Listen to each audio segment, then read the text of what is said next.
The news from ITN. Film actress Bette Davis dies aged 81. Bette Davis, one of Hollywood's top stars of the 30s and 40s, has died in a Paris hospital. She'd been suffering from cancer. She made more than 80 films during her 60-year career, winning Oscars for 2 of them and earning the title the First Lady of the American screen. Bette Davis was last seen in public receiving an award at the San Sebastian Film Festival in Spain. There, the actress conceded it wasn't beauty which had pivoted her to stardom. When I arrived in Hollywood, they did not know what to do with my different kind of face. Hollywood's movie moguls had spotted her in the early 30s. Even then, the actress's distinctive style and acting talent were in evidence. You're not hungry, are you? No. I'm not either. Don't you just love Sunday afternoons? Everything quiet, nobody at home to disturb you. But her greatest successes came later. She was Warner Brothers' top box office draw, and at one time Davis was America's highest paid woman. She commanded the pick of Hollywood's roles in the 30s and 40s, some of them now part of movie history. Fasten your seatbelt. It's going to be a bumpy night. The film star said of herself she was tough. Though admired by her colleagues, she was often said to be difficult to work with. Her greatest risk off-screen was to challenge the studio star system. Men used to think of her as a great actress, but not much of a looker, and someone who used to go a bit over the top and was probably very awkward to act with. But her legion of women fans understood what she did for women in the cinema. But it's her performances on screen that she'll be remembered for most, the unrivaled legacy of a Hollywood legend. Britain and the other Western allies in Berlin have protested to East Germany that its 40th anniversary parade breaks the agreement forbidding military displays in the city. West Berliners have thrown cans and dirt at East Berlin security guards who closed the Checkpoint Charlie crossing point with 6-foot-high barriers. The Soviet leader, President Gorbachev, was guest of honor at the parade. In public, Mr. Gorbachev has shown solidarity with East Germany's aged leader, Erich Honecker, but he's been choosing his words carefully here. Honecker has always rejected Gorbachev's perestroika, saying East Germany's economic success showed old-style communism worked in Berlin.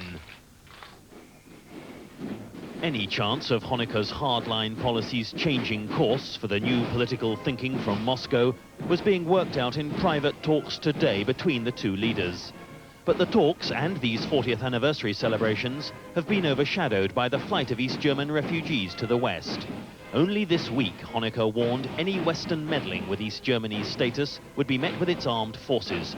Cold War rhetoric young East Germans find increasingly irrelevant. I don't want to go to West Germany because I think this is my land, but the government is too old. Gorbachev is the best man of the world for me.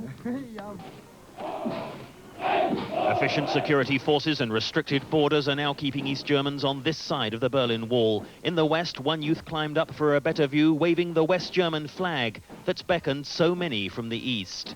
Gorbachev's message to Erich Honecker has been simple. Solving East Germany's problems is his business, but if Honecker can't find a solution, many more East Germans will choose to leave this country.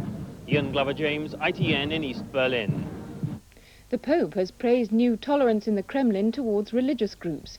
He told President Gorbachev Soviet people need religion. Pope John Paul sent his message from his plane as he flew to Seoul for a tour of Asia. The Soviet Union allowed the Pope's plane to fly through Soviet airspace after China refused. Mr. Gorbachev is visiting the Vatican next month. Doctors say the condition of Ashleen Barnett, who was given a new liver after a television appeal by her husband, is giving them cause for concern. She's developed an infection and she isn't as well as she was yesterday. She's still in intensive care at London's King's College Hospital. Mrs. Barnett suffered liver failure after a rare reaction to a prescribed drug she was given during pregnancy. The Ministry of Agriculture has postponed the slaughter of 5,000 chickens belonging to a group of nuns in Northamptonshire. The nuns and their supporters have mounted a huge campaign to try to save the birds. But the men from the ministry say the birds are infected with salmonella and have promised they'll be back. The nuns and their supporters in the egg production industry were prepared for a fight this morning, but the men from the ministry did not turn up. deciding against a second attempt to slaughter 5,000 hens infected with salmonella. Their first attempt was abandoned when 6 nuns barricaded themselves inside the hen house. Today the nuns were still defiant. But we're a soft target, and everybody thinks we're a soft target. Maybe they'll think differently after today, I don't know. Britain's egg industry is now asking producers to help the nuns. They are contacting their 600 members to launch a Save the Nuns appeal, and they're asking for each of 600 farmers to sell a box of eggs a week for the nuns. The Ministry of Agriculture say they hope to persuade the nuns that the hens must be killed. We believe that the nuns may well have been misinformed by their own advisors and may perhaps not understand what is being done and why it is being done. And we will be attempting to explain to them the reasons for the action. About half their production is not affected, and customers were today still buying eggs. The nuns are now seeking an injunction to keep officials off their land. Malcolm Monroe, ITN, Daventry. And that's it for the moment. Our main news tonight is at 9 o'clock, when we'll have a full roundup of the day's news and sport. Good afternoon.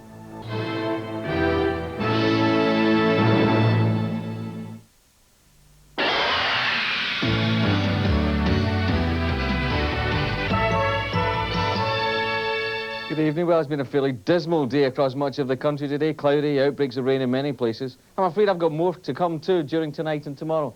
Another block of cloud and rain up near Iceland here. That'll be following down from the northwest, right across Scotland, right across most of the country during the day tomorrow. So let's have a look at tomorrow then. To begin with, a little bit of early brightness perhaps in the southeastern corner, some too up in the far northeast. But cloud and outbreaks of rain along this western and central part. Gradually through the day, pushing its way southwards all the while and southeastwards into southeast England. You might find though that South Wales and the southwest brighten up for a short time and northern Scotland brightening up towards the end of the afternoon. Temperatures tomorrow, nothing too great, generally between 14 and 16 degrees Celsius, 57 to 61 Fahrenheit. That's it. Here's the summary.